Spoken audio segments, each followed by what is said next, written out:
Bonsoir tout le monde, j'espère que vous allez bien. Bienvenue à ce quatrième atelier organisé par EBO en partenariat avec Parents Partenaires Éducation dans le cadre des soirées parents. Donc c'est la première soirée parents de l'année 2026 et puis pour cela je vous souhaite une très belle année 2026, amour, santé et paix. Donc, avant de commencer notre atelier, et même si on se rencontre sur une plateforme virtuelle, j'aimerais procéder à une reconnaissance des territoires et reconnaître donc que le siège social de PPE à Ottawa est situé sur le territoire traditionnel des nations Algonquin, Anishinaabe et Mohawk, présente en ces lieux depuis des temps immémoriaux et y demeure présentement. Nous tenons à souligner que notre travail ainsi que le travail de nos partenaires provinciaux se passe sur ces territoires ancestraux, autochtones, où 46 traités et autres accords ont été dédiés. Nous sommes très honorés d'être capables de vivre et de travailler sur ces territoires connus aujourd'hui comme l'Ontario. Nous remercions les Premières Nations, les Métis et les Inuits pour leur dévouement à ces territoires et nous affirmons notre engagement, notre solidarité et notre responsabilité envers l'amélioration des relations avec ceux-ci.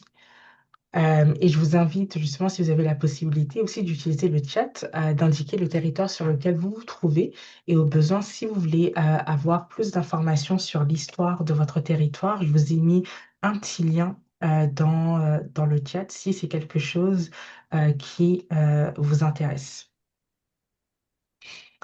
Alors, sans plus tarder, comme indiqué, il s'agit en fait de notre quatrième atelier. Donc, justement, on s'intéresse aux finances et puis qui dit nouvelle année dit nouvelle résolution. Donc, il est temps justement en fait de regarder un peu ce qui se passe dans nos comptes et notamment en fait voir comment épargner. Et pour cela, rien de mieux que d'être accompagné par une experte. Donc, il s'agit de Malak Ferdous, donc qui travaille au Centre d'éducation financière.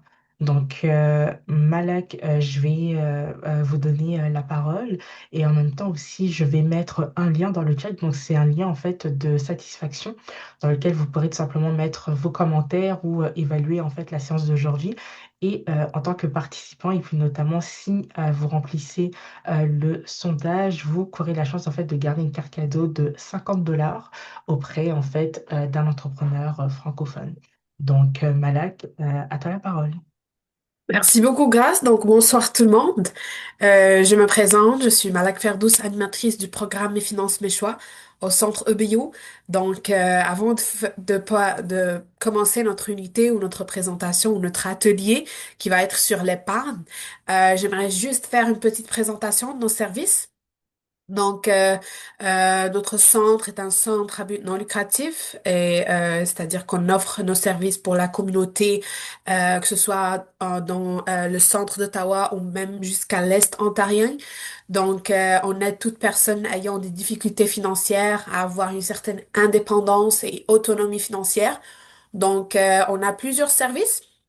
Donc, on aide toute personne à déclarer ses impôts. Bien sûr, pour les retards de déclaration, on peut aller jusqu'à 10 ans de retard. Aussi, on peut aider toute personne à faible revenu pour accéder aux bénéfices.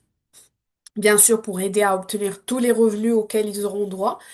Et bien sûr, pour les personnes qui ont des difficultés ou bien qui sont dans l'endettement, qui ont des problèmes financiers et qui ne savent pas comment gérer leur budget, comment faire leur budget aussi, comment payer leurs dettes.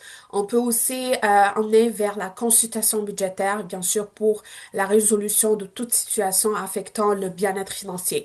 Et bien sûr, lorsque cette personne devient autonome financièrement, on peut même aller jusqu'au coaching budgétaire pour l'aider à atteindre ses objectifs et à réaliser ses projets personnels ou professionnels. Donc là, bien sûr, notre organisme, bien sûr, on offre ces services gratuitement, bien sûr, et ces services sont confidentiels. On peut le faire que ce soit en personne ou à distance, en français ou en anglais. Donc tout dépend des préférences de nos clients. Et en plus de ces quatre services, on a bien sûr les ateliers Mes finances, mes choix d'éducation financière qu'on délivre dans les organismes communautaires et aussi dans les écoles secondaires pour bien sûr avoir une certaine culture et traiter les bases de la littératie financière. Donc là, je vais arrêter le partage de cette fenêtre et je vais aller vers la présentation. OK. Donc, on va essayer de voir aujourd'hui comment développer ses habitudes d'épargne, voir les options, voir aussi l'importance d'épargner de l'argent, surtout si vous voulez réaliser des projets, si vous avez des enfants. Bien sûr, c'est très important d'épargner de l'argent pour leurs études ici au Canada. Donc, comme vous le savez, bien sûr, l'étude ou bien les études postsecondaires, ça coûte vraiment très, très cher. Donc, il faut vraiment prendre du temps, commencer tôt et bien sûr voir aussi les règles d'or de l'épargne. Donc, on va commencer par les objectifs. On va voir bien sûr dans cette présentation les règles d'or de l'épargne. Alors, si vous voulez commencer à épargner, comment vous pouvez le faire ou bien quelles sont les petites astuces que vous pouvez utiliser pour l'épargne. Aussi, comment fonctionnent les intérêts pour les comptes d'épargne, que ce soit les comptes enregistrés et les comptes non enregistrés. Donc, si vous voulez épargner de l'argent, bien sûr, il suffit juste de créer un compte d'épargne chez votre banque pour, bien sûr, commencer à recevoir des intérêts sur votre argent, c'est-à-dire gagner de l'argent sur votre argent. Ensuite, on va voir quelles sont les façons d'épargner, c'est-à-dire on va juste partager quelques options, quelques astuces que vous pouvez utiliser pour, bien sûr, épargner de l'argent pour vos projets. OK, alors première question. À votre avis, à quoi sert de mettre de l'argent de côté, hein? Vous pouvez utiliser votre micro ou écrire sur le chat, c'est comme vous voulez.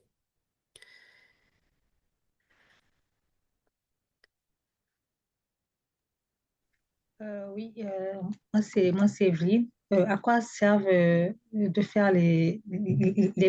L'épargne. C'est Mhm. pour bien ajuster les dépenses. Oui, Exactement. oui, c'est ça. Exactement. Donc, bien sûr, pour ajuster les dépenses, je ne sais pas si vous étiez avec nous la première séance, on a pu voir le budget, donc comment faire son budget. Et aussi, il est très important, je vois sur le chat aussi, Frances qui nous dit que ça sert pour les urgences. On a parlé aussi des fonds de prévoyance, bien sûr, qu'on peut épargner, c'est-à-dire épargner de l'argent pour les urgences, pour les imprévus. C'est aussi une très bonne manière pour prévenir et prévoir bien sûr les dépenses qu'on peut ne pas savoir, qu'on peut ne pas compter dans notre budget. Aussi, je vois une autre réponse pour des projets spéciaux. Alors, bien évidemment, si on veut s'acheter un appartement, et bien sûr, on doit avoir le premier dépôt, bien sûr, les 5%, les 10%, les 15%. Donc, comment on peut le faire? On peut juste commencer à épargner de l'argent pour ces projets-là. OK? Même chose pour les études, même chose pour les projets, voyage, acheter une voiture, changer la fourniture de notre maison, etc. Vraiment, ça dépend de vos projets. Et aussi, bien sûr, que ce soit pour la réalisation des projets spéciaux, ou même pour les urgences, comme ce que Frances nous a dit. Bien sûr, c'est très important. On peut des fois tomber malade et on doit s'acheter beaucoup plus de médicaments.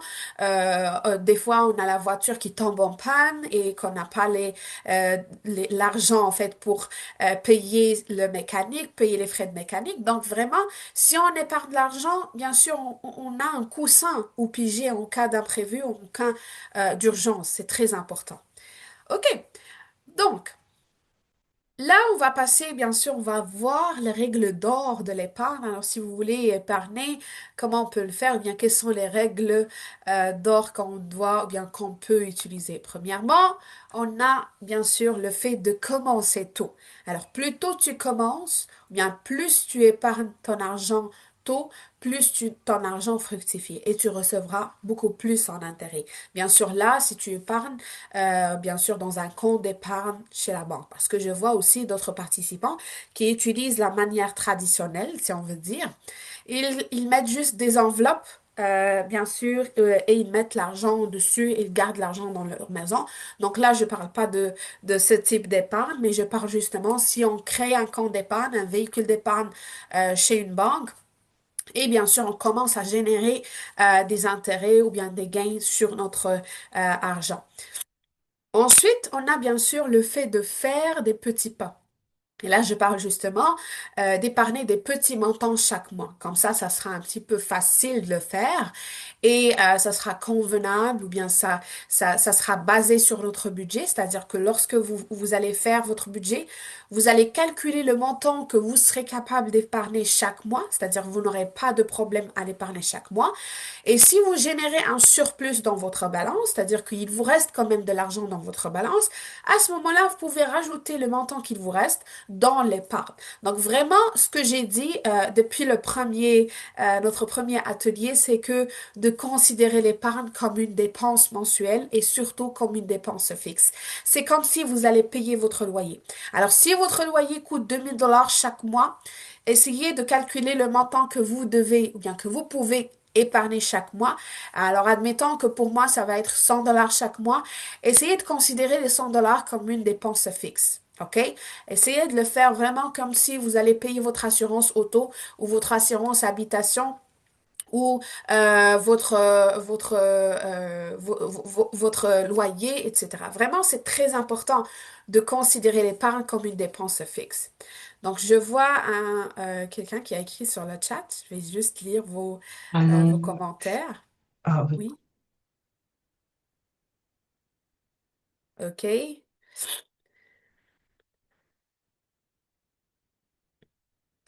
Alors, je pense que j'ai eu un commentaire sur les autres sessions, oui. Donc, bien évidemment, vous pouvez avoir accès aux séances précédentes sur la chaîne YouTube de PPE, d'accord? Vous pouvez juste aller voir nos dernières séances. On a pu voir le budget, voir la différence carte débit, carte de crédit. Vraiment, on a pu voir trois sujets, si je me trompe pas. Donc, et aujourd'hui, c'est le quatrième sujet. OK. Donc, je continue avec les règles d'or. On va voir la troisième règle d'or, c'est de pouvoir parler à un professionnel. Et surtout, si vous voulez, ou bien si vous avez un projet un petit peu coûteux, ou bien si vous avez besoin d'avoir une consultation ou des conseils de la part d'un expert ou d'un agent vraiment qui sait vraiment bien qu'il y a beaucoup d'informations sur l'investissement, parce que des fois, on est dans le besoin d'avoir des informations sur l'investissement de notre argent, parce que, bien sûr, il y a beaucoup de types de comptes d'épargne, il y a beaucoup de types d'investissement. Donc, il faut savoir vraiment quel type d'investissement vous voulez faire pour votre argent et aussi quel est l'objectif ou bien le projet que vous voulez réaliser avec votre argent. Alors, bien sûr, là, comme ce que j'ai dit tout à l'heure, si vous épargnez votre argent, vous allez bien sûr recevoir des intérêts sur votre argent. C'est-à-dire, vous allez recevoir des gains ou bien vous allez générer des gains sur votre argent. Alors, ces intérêts, bien sûr, on a deux types d'intérêts qu'on peut recevoir pour notre argent. Alors, le premier type, ce sont les intérêts simples. Alors, les intérêts simples sont calculés sur le montant épargné initialement, c'est-à-dire le capital que vous avez mis dans votre compte au début. D'accord? Et on a un petit exemple, je vais quand même expliquer la différence entre intérêt simple et intérêt composé. Donc, admettons que j'ai créé un compte d'épargne chez ma banque, d'accord? Et j'ai mis dans ce compte d'épargne 10 000 $, d'accord? Et avec un taux annuel de 10%. Alors ça, c'est juste un scénario, il n'y a pas de 10% dans les comptes d'épargne, OK? Donc vraiment juste pour voir la différence et juste pour expliquer. OK. Donc, admettons que pour le premier mois, je vais recevoir en intérêt 83 $. C'est-à-dire que en total, pour le deuxième mois, je vais avoir dans mon compte 10 083 $. Alors, pour les intérêts simples, les intérêts, bien sûr, seront calculés sur le montant initial que j'ai mis dans mon compte d'épargne. C'est-à-dire que je vais recevoir le même montant chaque mois. Ça ne va pas changer. OK? Et au bout de 5 ans, je vais quand même générer en intérêt 5 000 $. Alors ça, c'est ce qu'on appelle les intérêts simples. Alors les intérêts simples sont calculés bien sûr sur le montant que j'ai mis au début, c'est-à-dire le capital ou bien le montant initial que j'ai mis dans mon compte d'épargne. OK? Et bien sûr, je vais recevoir chaque mois le même montant d'intérêt. Alors, si j'ai 4%, les 4% vont être calculés sur les 10 000 ou les 2 000 que j'ai mis au début dans mon compte d'épargne. OK? Alors, passons maintenant au deuxième type de compte d'épargne qui sont les intérêts composés, alors qui sont calculés sur le dernier solde qui peut contenir des intérêts. C'est-à-dire, je vais recevoir des intérêts sur intérêts. OK? Et on garde le même scénario, c'est-à-dire le montant initial que j'ai mis dans mon compte, c'est 10 000 $ avec bien sûr le même taux d'intérêt, bien sûr, qui est de 10%. OK? Donc, pour le premier mois, je vais recevoir quand même 83 dollars. Mais, bien sûr, pour les mois prochains, les intérêts vont être calculés sur le dernier solde qui contient des intérêts. C'est-à-dire que je vais recevoir des intérêts sur intérêts. Et bien sûr, plus je prends du temps pour épargner de l'argent, bien pour laisser ce montant-là dans mon compte d'épargne, plus mon argent va fructifier, bien sûr, en intérêt. Et là, bien sûr, au bout de 5 ans, je vais générer en intérêt 6 453. Donc, en total, je vais quand même avoir dans mon compte d'épargne 16 453 comparant au premier type d'intérêt bien sûr, que mon compte va générer que 15 000 $. Donc, vous voyez la différence que, bien sûr, dans les deux cas, on peut générer des gains, on peut recevoir des intérêts, mais bien sûr, tout dépend de la personne, tout dépend de comment on veut atteindre nos objectifs. Mais bien sûr, dans les deux cas, on peut quand même, ça peut nous aider parce que au lieu juste de garder le montant de 10 000 $ euh, chez toi à la maison, d'accord? Vous pouvez juste le mettre dans un compte d'épargne et bien sûr voir les types de comptes d'épargne que vous pouvez avoir et aussi les taux d'intérêt que vous pouvez avoir, bien sûr, si vous voulez investir votre argent. Donc là, bien sûr, euh, chaque client peut bien sûr demander les types d'intérêts qu'il veut avoir pour ses comptes d'épargne. Il suffit juste d'avoir un rendez-vous avec votre conseiller bancaire et bien sûr demander lui quels sont les types d'intérêts que je peux avoir pour les comptes d'épargne et aussi le type d'investissement de mon argent. Donc là, on va bien sûr voir quelques projets, bien sûr, si on veut épargner de l'argent et bien sûr quelques projets précis. Donc là, bien sûr, on va voir le projet acheter une voiture avec un objectif de 15 000 $ dans 5 ans, c'est-à-dire qu'on veut quand même épargner ce montant-là d'ici 5 ans, d'accord? Avec un taux d'intérêt de 4%. Alors, admettons que moi, j'aimerais quand même acheter cette voiture en 2031. OK? Et j'ai commencé à épargner de l'argent 2 ans avant 2031, c'est-à-dire en 2029. OK? Ou c'est ça, en 2029. Je dois épargner chaque mois 601 $, bien sûr, et je vais recevoir en intérêt 567 $. C'est-à-dire que là, bien sûr, ça va être un petit peu coûteux parce que, comme on le sait tous, épargner chaque mois 600 $, c'est un petit peu beaucoup. Des fois, c'est pas facile de le faire. On a beaucoup de dépenses à gérer, on a beaucoup de charges, bien, on a beaucoup de factures à payer. Et bien sûr, épargner de l'argent, surtout si on est tout seul, il y a pas quelqu'un qui peut nous aider, bien sûr, pour nos dépenses mensuelles, etc. Vraiment, ça peut être un petit peu serré si vraiment on compte juste commencer 2 ans avant l'objectif. Admettons que, passons à la deuxième situation et du coup, partir ou bien commencer 4 ans avant l'objectif, d'accord? C'est-à-dire que je vais commencer en 2027, d'accord? Je vais devoir épargner chaque mois 288 $ et je vais recevoir en intérêt 1143. C'est-à-dire que là, l'idée, ce que je veux partager avec vous, c'est que plus tôt tu commences à épargner, plus tu recevras en intérêt, d'accord? Et plus ton argent va fructifier, bien sûr, en intérêt. Donc là, comme vous voyez, si on fait la différence entre la première situation et la deuxième, on va recevoir quand même beaucoup d'intérêt sur notre argent. Pourquoi? Parce qu'on a pris du temps, on a planifié, on a préparé, d'accord? Et on a bien évidemment fait notre budget pour voir notre capacité d'épargne. Alors, passons à la troisième situation. Alors, si je commence maintenant, d'accord, c'est-à-dire en 2026, Je dois épargner chaque mois 226 $ et je vais recevoir 1425 $. C'est-à-dire que là, bien sûr, ça va me faire des petits pas, d'accord? Des petits montants à épargner chaque mois, d'accord? Je vais pas être obligée d'aller postuler ou appliquer pour un prêt personnel ou un prêt auto, etc., d'accord? Et aussi, je vais quand même générer de l'intérêt sur mon argent, ce qui est très, très bien, ok? Donc, quand vous voyez là, ce qu'on peut retenir de ce tableau, et on va voir aussi pour le prochain exemple, c'est que vraiment c'est très important d'appliquer les règles d'or de l'épargne. Ce qu'on a vu au début, c'est que il faut vraiment commencer à faire votre budget d'abord, d'accord?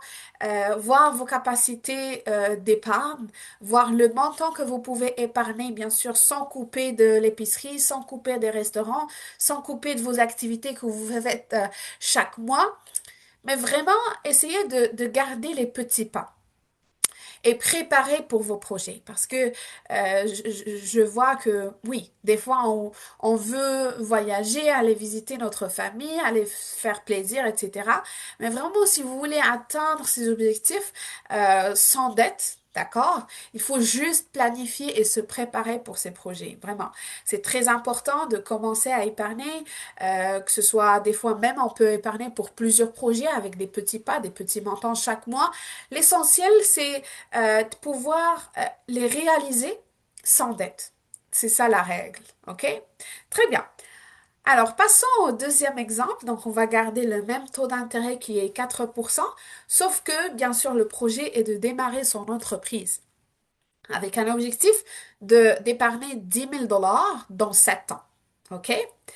Alors, si je commence 3 ans avant l'objectif, je vais devoir verser ou épargner chaque mois 785 $.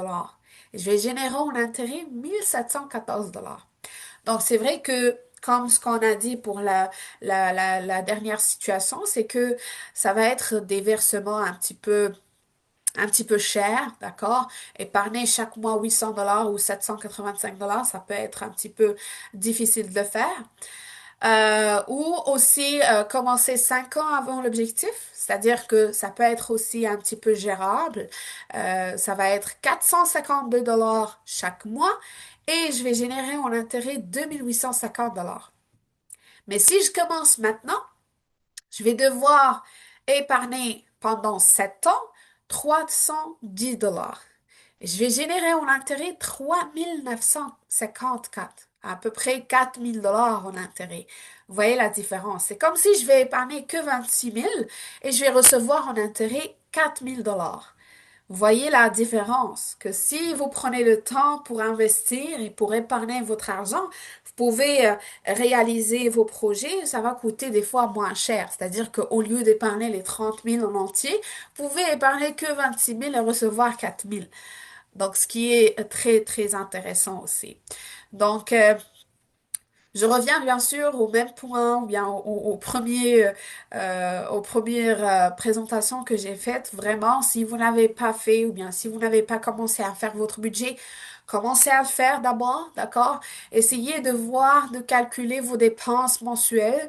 Essayez de voir où est-ce que vous pouvez couper justement dans les dépenses variables qu'on peut changer, qu'on peut réduire, d'accord? Et bien sûr, essayez d'augmenter un petit peu vos capacités d'épargne. Parce que si on épargne tôt, bien sûr, on peut réaliser nos projets d'abord et aussi recevoir de l'intérêt sur notre argent, ce qui est très, très important. OK. Alors, quelles sont vos astuces pour épargner? Qu'est-ce que vous faites pour épargner de l'argent? Bien, quelles sont les options que vous utilisez pour épargner de l'argent? Alors, qui est-ce qui peut nous partager son expérience ou bien comment vous épargnez votre argent? Est-ce que vous le faites au début du mois, à la fin du mois ou à chaque paie, etc. Donc, essayez de partager avec moi vos astuces. Donc, vous pouvez le faire juste par chat ou avec votre micro. C'est comme vous voulez.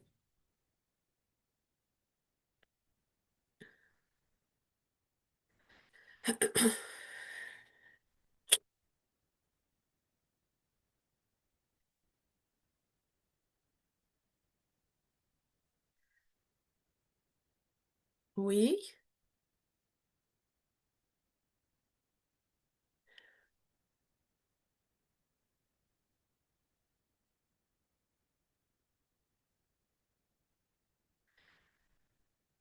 il n'y a pas de formule. C'est quand il y a des sous-restants où je me fais du courage. Ok, très bien, ok. Euh, oui, alors faire du courage.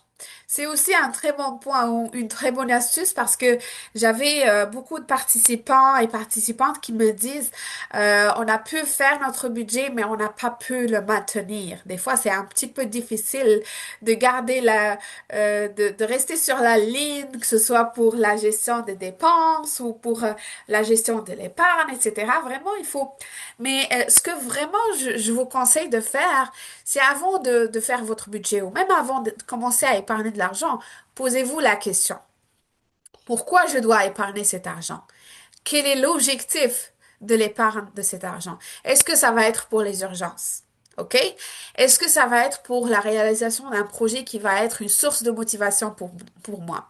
Alors, admettons que moi, j'ai du mal à me déplacer, aller au travail ou déposer mes enfants à l'école ou déposer mes enfants à leur activité, etc. Ça peut être une source de motivation pour moi d'acheter une voiture. OK? Donc, posez-vous la question, comment, ou bien, quelle est la meilleure façon pour réaliser ce projet?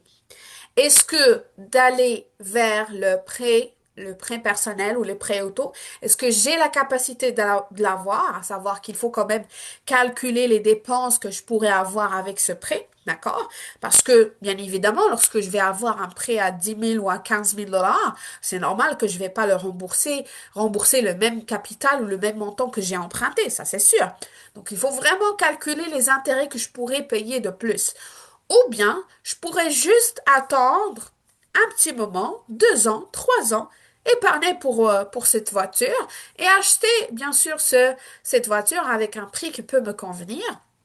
Et aussi ne pas tomber dans l'endettement, ce qui est aussi une très bonne astuce.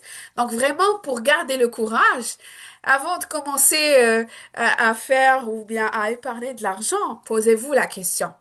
OK? Parce que lorsque vous allez réaliser votre projet, c'est là où vous allez quand même mesurer l'impact de votre épargne et voir aussi votre courage qui se concrétise. Vraiment. Alors, je vois aussi, avant de continuer à lire vos commentaires, je vois une main levée. Allez-y, oui?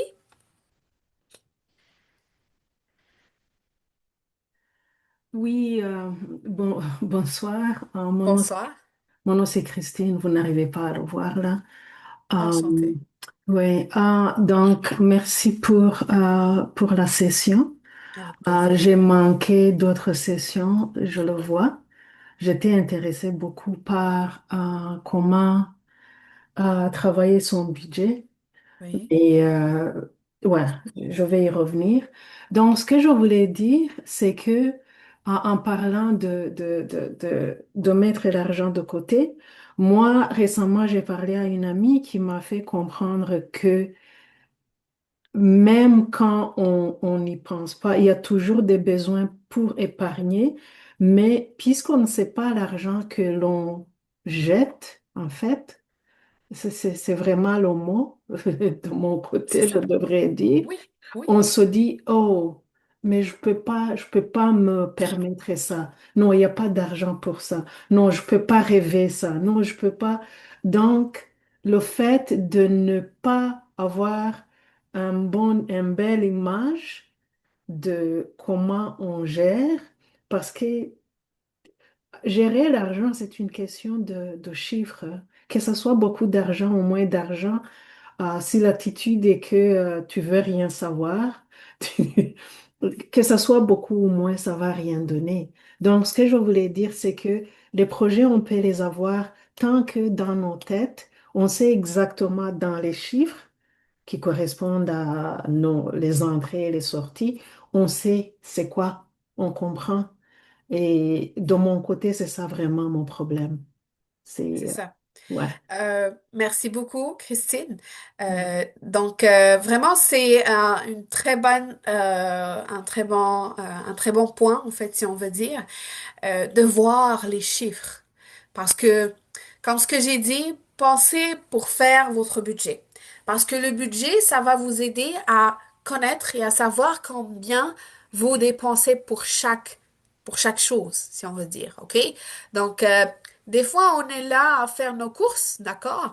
On peut faire les courses 4 fois par mois ou 5 fois par mois chaque semaine. Acheter des légumes, acheter de la viande, acheter des choses qu'on veut, etc. Et vraiment, on peut dépasser les limites des fois. C'est vraiment on est là, on veut faire des courses et on tombe sur des gâteries, on veut s'acheter des chips, on veut s'acheter des choses qu'on n'a pas besoin, etc. Et vraiment, on achète quelque chose qu'on n'a pas besoin. Ou même pour l'achat de vêtements. Tu vas dans des stores, des magasins et tu tombes sur un coup de cœur. Tu n'as pas un chiffre, tu n'as pas un maximum à ne pas dépasser et tu es là à te faire plaisir. Oui, c'est bien de se faire plaisir. Mais des fois, si on veut vraiment réaliser nos projets et épargner de l'argent, parce que comme ce que tu as dit, c'est vraiment très essentiel d'épargner de l'argent, que ce soit pour les urgences, que ce soit pour les projets qu'on veut réaliser. Mais vraiment, le budget, ce que j'ai dit, ça va nous aider à clarifier notre capacité financière et à voir combien on dépense pour chaque dépense, bien sûr, pendant le mois. Parce que des fois, on sait très bien combien on paye pour notre assurance. On sait très bien combien on paye pour le loyer. On sait très bien combien on paye pour les activités de nos enfants. D'accord? Qu'on paye chaque mois ou chaque 3 mois. D'accord? Mais on ne sait pas combien on paye pour les restaurants. On ne sait pas le montant qu'on paye pour les courses. On ne sait pas combien on paye pour les sorties. OK? Donc vraiment, c'est un point très essentiel. Et c'est pour ça, c'est le sujet de base avec quoi on commence. Donc vraiment, si vous n'avez pas assisté avec nous à notre première séance, je vous invite vraiment à aller voir la vidéo sur YouTube, sur la chaîne YouTube. Et vraiment, n'hésitez pas si vous avez des questions ou quoi que ce soit. On peut aussi avoir un cinquième atelier, d'accord, en mois de février. Et on peut discuter vos questions avec grand plaisir. OK. Donc, je vais aller dans le chat. Je vais juste lire vos commentaires, vos réponses. Mettre une certaine somme chaque mois pendant oui, ça peut être aussi une bonne manière si on fixe un montant d'argent qu'on va épargner chaque mois sur une durée. Ça peut être aussi une bonne astuce. Faire son budget, ça c'est sûr. Être forte pour mettre de côté de l'argent. Exactement. Et justement, j'avais une participante qui m'avait partagé une option. Donc, comme elle a créé un compte d'épargne dans sa banque, d'accord? Elle a demandé à sa banque de cacher son compte d'épargne pour qu'elle ne puisse pas voir combien elle a dans son compte d'épargne. Parce que des fois, on est sur notre application, on sait qu'on a 2000 $ d'épargne dans notre compte d'épargne et on tombe sur un coup de cœur, on veut s'acheter des chaussures, on veut se faire plaisir, on veut aller par-ci, par-là et on fait un petit transfert de notre compte d'épargne à notre compte chèque. Je vous dis que c'est pas une bonne astuce, OK? Parce que, gardez en tête, j'ai un projet à réaliser. J'ai des urgences à gérer, OK?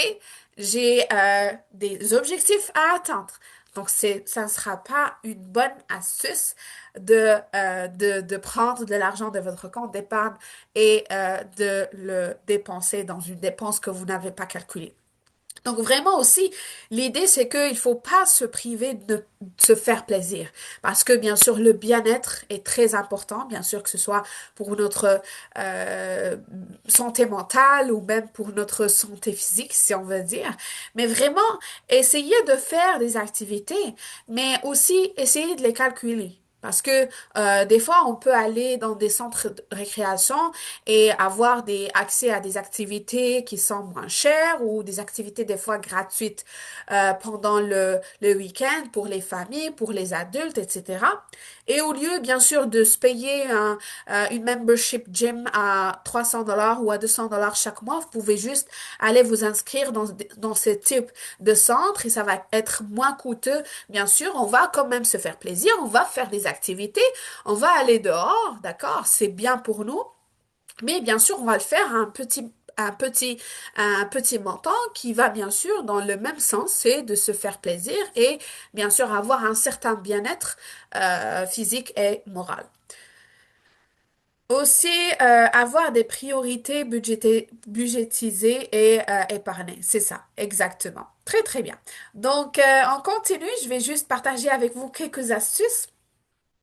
Donc, la première, c'est bien sûr de se donner des défis. Des fois, on peut se donner des défis pendant les périodes de fête. On a besoin, bien sûr, de s'acheter des cadeaux, se faire plaisir, aller visiter nos familles. Et du coup, on peut juste se donner un petit défi comme épargner 100 dollars en 100 jours. Ou bien épargner 200 dollars pendant 2 mois ou bien 3 mois. OK?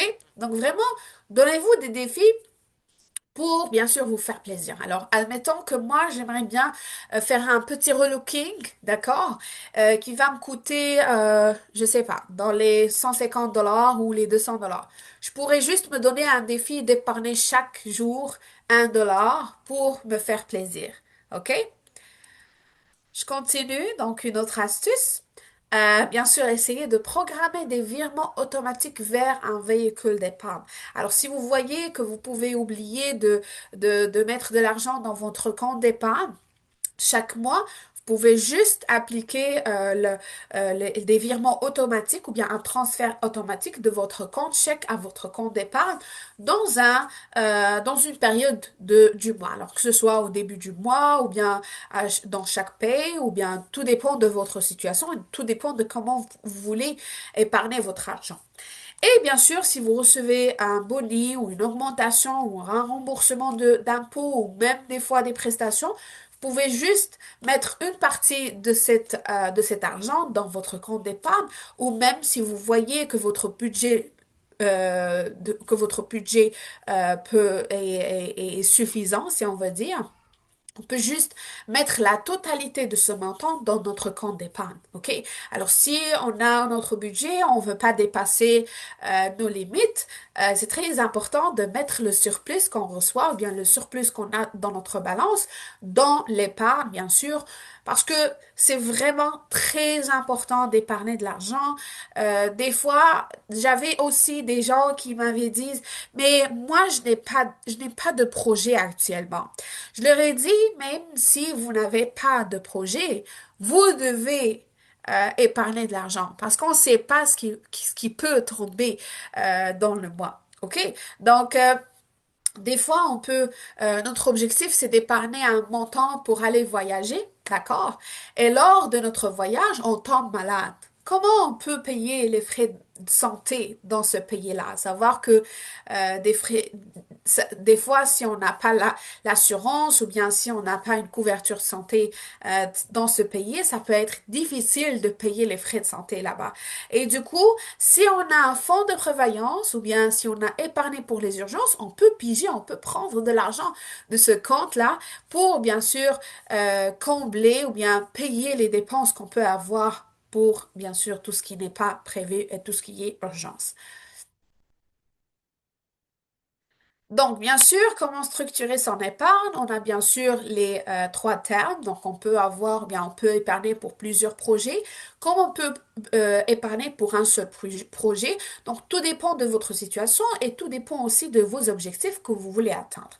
Donc, le premier, bien sûr, à court terme, on parle justement du fonds de roulement qui doit contenir un mois de dépenses. Et bien sûr, ça, c'est relié avec votre budget, c'est-à-dire qu'il faut que vous voyez ou bien que vous faites votre budget euh, pour savoir le montant que vous devez avoir dans votre fonds de roulement, dans votre compte chèque, bien sûr, et ça, bien sûr, ça comble les frais que vous ayez chaque mois, les dépenses mensuelles, etc. Et aussi les fonds de prévoyance, bien sûr, pour les urgences et pour les imprévus.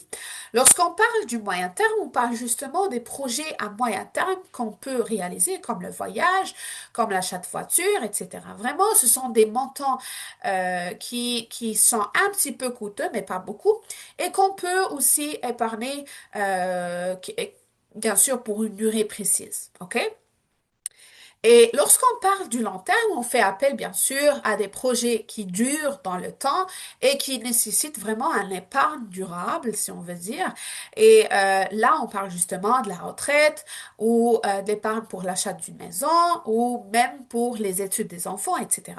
Vraiment, on peut structurer nos projets, bien sûr, et aussi notre épargne selon les termes et aussi selon essayer de avoir des priorités. OK? Parce que des fois, on veut voyager, on veut acheter une voiture, on veut épargner pour les études des enfants, on veut même épargner pour l'achat d'une maison, on veut épargner pour la retraite. Vraiment, on a beaucoup de projets à réaliser et on ne sait pas par où commencer. Donc, essayez de vous mettre des termes pour la réalisation de ce projet pour savoir combien vous pouvez mettre pour chaque projet. Comme ça, vous pouvez définir ou bien garantir la réalisation de ces projets. Aussi, ne pas rentrer dans le stress. Parce que des fois, lorsqu'on a beaucoup de projets à gérer, on veut juste les épargner et vraiment, ça peut nous causer du stress. Donc, vraiment, euh, essayez de considérer ce projet comme une source de motivation pour vous, comme un plaisir pour vous. Donc, faites-le par plaisir, mais ne pas en fait, ne pas considérer un épargne comme une obligation. C'est vrai que c'est une obligation d'épargner de l'argent, mais c'est vraiment ne pas le considérer comme une source de pression ou comme une source de stress. Parce que des fois, on peut tomber dans le stress, on peut tomber dans le burn-out parce qu'on a beaucoup de choses à gérer, on a beaucoup de dépenses à faire et en même temps, on veut réaliser des projets. Mais vraiment considérer cette épargne comme une source de plaisir. Faites-le par plaisir, vraiment. Alors, on est arrivé à la fin de cette séance. Donc, vraiment, si vous voulez épargner votre argent, essayez de contacter un professionnel qui peut vous aider, bien sûr, à définir le plan financier que vous pouvez avoir, aussi à définir le type de véhicule que vous pouvez créer pour votre épargne, pour vos projets, et bien sûr, décider de comment vous pouvez ou bien comment vous voulez investir votre argent, parce que c'est très important de savoir les plans qu'on peut utiliser pour notre argent. Est-ce que on peut aller vers le risqué? Est-ce qu'on peut aller vers des investissements modérés ou bien un risque faible? Donc, vraiment, essayez de poser l'ensemble des questions que vous pouvez avoir à votre agent banquier et vraiment de clarifier votre situation. Et avant d'aller à votre banque pour poser la question à votre conseiller, vraiment prenez du temps pour faire votre budget. Ou bien juste revenir à notre première vidéo sur YouTube du PPE pour voir bien sûr l'ensemble des informations que vous pouvez utiliser pour votre budget. Donc vraiment, euh, n'hésitez pas si vous avez des questions. On aura aussi une autre séance ensemble en mois de février. Donc, si vous avez des questions, si vous voulez clarifier autre chose, on peut juste prendre beaucoup plus de temps pour voir le budget, pour voir aussi comment vous pouvez le faire. Et bien sûr, je serai très, très contente et j'aurai le plaisir d'accueillir vos questions. Oui. Merci beaucoup tout le monde de votre attention et puis merci beaucoup d'avoir été présent. On aura justement l'occasion de revoir Malak en février pour une dernière session. Sinon, le 22 janvier, il y a une autre soirée par an. Donc là, en fait, on va s'intéresser à la transition, comment en fait on peut accompagner nos enfants vers le poste secondaire. Il y aura des représentants de l'Université de l'Ontario français, donc une université à Toronto. Vous aurez l'occasion, si vous voulez avoir beaucoup plus de détails et d'informations, abonnez-vous à notre page Eventbrite, à nos médias sociaux, à notre site internet. Tous nos événements sont là-dedans. Donc, mille merci, Malak, de ton temps et puis au plaisir de te retrouver justement en février. Vous allez recevoir l'enregistrement et un petit courriel de rappel pour le sondage de satisfaction. Merci beaucoup. Donc, Merci. merci beaucoup tout le monde et bonne soirée. Merci.